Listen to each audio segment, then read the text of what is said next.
Hey, great to see you today as we join together for our daily dose. And I want to talk to you for a moment about divine direction.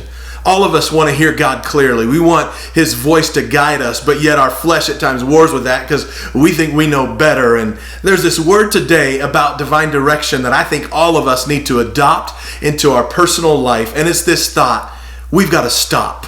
We have to stop long enough to hear God in the midst of what He's trying to say in our life. And here's the thought that I can't help but think in most of our lives: we will stop when we're wanting to buy something because we want to not allow the impulse buy to lead to a remorse buy. Maybe in your life you've been that person that you know the instant gratification has always led to pain, so you delay gratification in monetary or material or things that you purchase. But when it comes to the spiritual, why is it that we don't treat it even with more value, that God wants us to be still and know that He is God? Psalm 46:10 says, "Be still and know that I am God." Why is stopping in the midst of what we're going through important? Because it's that place of not just knowing that God is God, but it's also hearing what He's trying to say to us. See, today I encourage you, some of you need to stop because you're letting the good rob you from the best.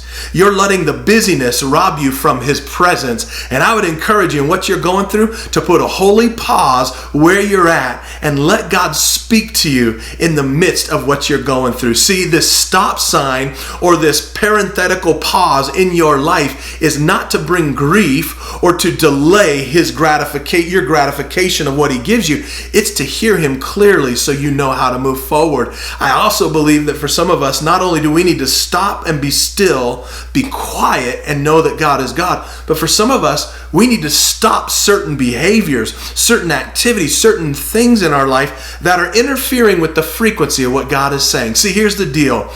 The sheep of God know the shepherd's voice.